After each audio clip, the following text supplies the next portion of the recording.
Hello students, this is Sriram Shastri and you are watching my new video session on the topic called comparative anatomy of heart in vertebrates. So if you talk about the primitive heart in vertebrates, this diagram here it is regarding elasmobranch, bony fishes, dipnoi fish and urodele, that is tailed amphibians.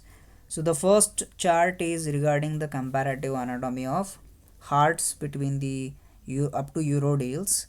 The next slide what we have here is regarding anurans, squamaton reptiles, birds and mammals. So we'll complete the discussion on these four first and let's start with the second slide later. So comparative anatomy of heart starts with single chambered heart, which I have not drawn here.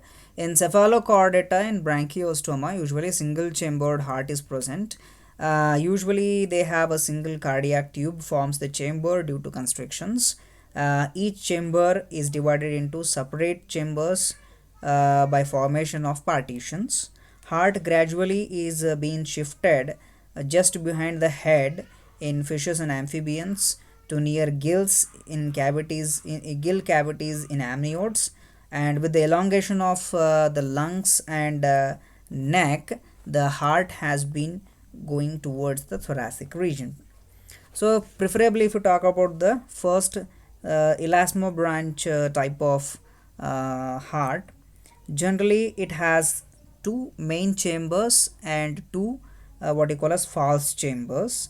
The true chambers are one auricle and one ventricle. This is auricle and this is the ventricle, and two secondary compartments are the vena cava and the ventral aorta. Accessory chambers, that is sinus venosus and conus arteriosus are the accessory chambers, they are not true chambers. Generally in fishes, heart is two chambered and S shaped. Thin walled sinus venosus receives the deoxygenated blood of the body through larger veins and serves as a reservoir and opens into atrium through the sinoatrial aperture guarded by a pair of valves. If you talk about the atrium is large, thin-walled, elastic and muscular chamber just dorsal to the ventricle. Now if you talk about the arterioventricular aperture is guarded by a pair of valves and then it continues into ventricle. So if you talk about the ventricles here, ventricles are generally thick and muscular walls.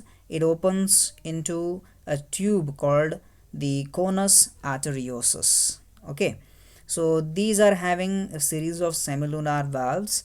All the valves of heart prevent backflow of blood.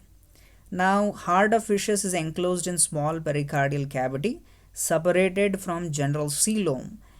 Transverse septum in front of pericardial cavity, that is conus, becomes continuous with ventral aorta, and in elasmobranchs especially the septum is formed by a pair of perforated openings through which pericardial cavity communicates with the coelom.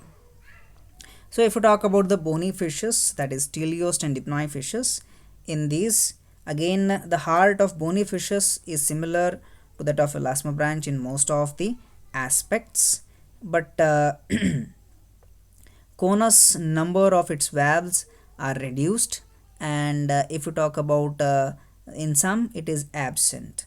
The what you call as conus is reduced or absent, and the ventricle retains a single pair of semilunar valves, and instead the part of ventral aorta it contracts with the conus and enlarged structure of muscles takes place there, and it is called as bulbous arteriosus. So this structure called bulbous arteriosus is an enlarged structure of muscles and valves of the conus arteriosus.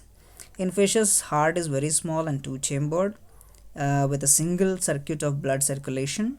All blood passes only once through the heart, is non-oxygenated and is pumped into the gills for aeration before circulating it in the body. Such a heart is termed as branchial heart or venous heart. So generally we have a venous heart here. In dipnoi fishes, if you talk about, a dipnoi fish is generally having a transitional heart. Transitional means it is a heart which resembles what you call as amphibians and fishes in both aspects. So generally here there is what you call as parallel systemic circulation and shorter pulmonary circulation is developed in dipnoi fishes.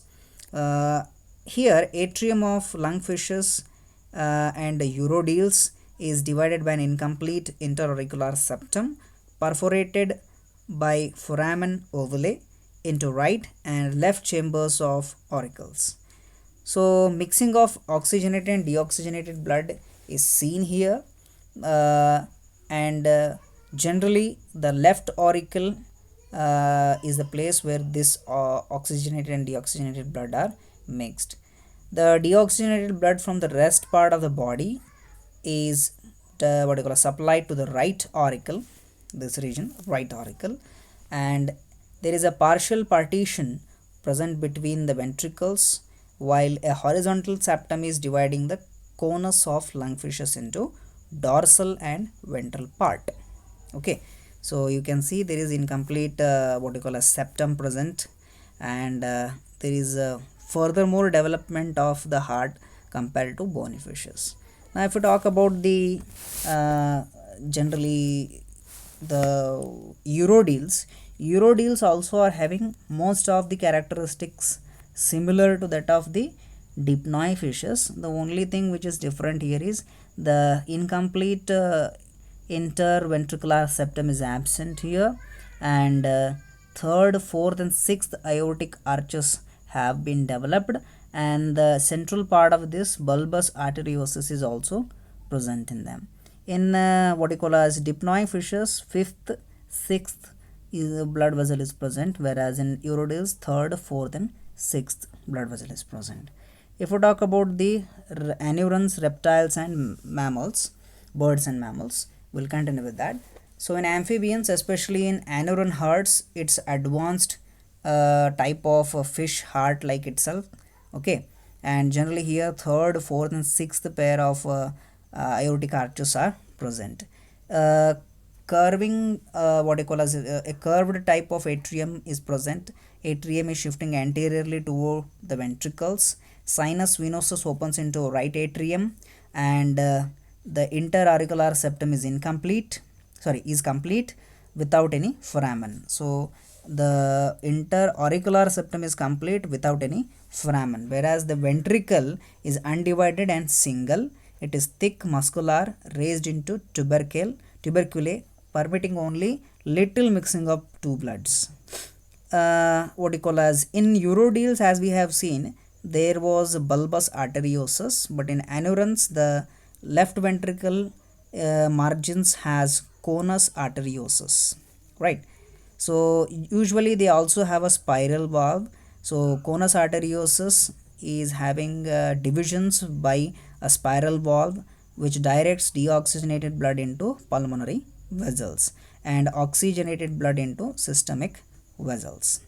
Then if you talk about the squamatin type of squamatized lizards and snakes are included in this. So this is the heart of a reptile.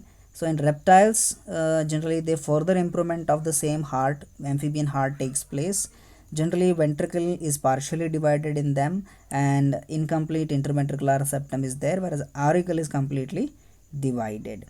If you talk about here, most of the things are common. Distribution of the blood vessels is very common between amphibians and reptiles.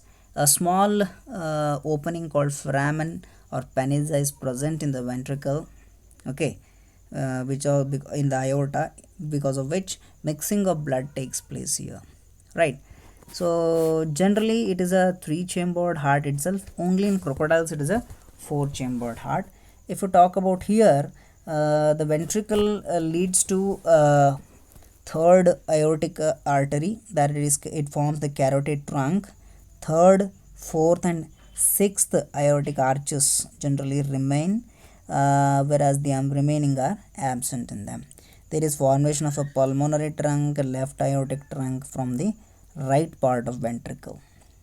So birds and mammals, lastly, if we talk about, they have a 4-chambered heart, completely right auricle, left auricle, right ventricle, and left ventricle is completely divided. Okay, and here generally birds and mammals are having two completely divided auricles, two completely divided ventricles. They have their entire body, generally left auricle receives the oxygenated blood from lungs and pours it into the left ventricle, which pumps it to the entire body. This type of circulation is systemic circulation. Okay, so the right auricles receives deoxygenated blood generally, and the left auricle receives the oxygenated blood. So because there is two types of blood circulated in the heart without mixing of them, there is also a term used called double circulation here. So generally there is no mixing of oxygen, so it is also called as pulmonary heart. The sinus venosus is absent, being completely incorporated into right auricle, which directly receives two precavals and postcavals.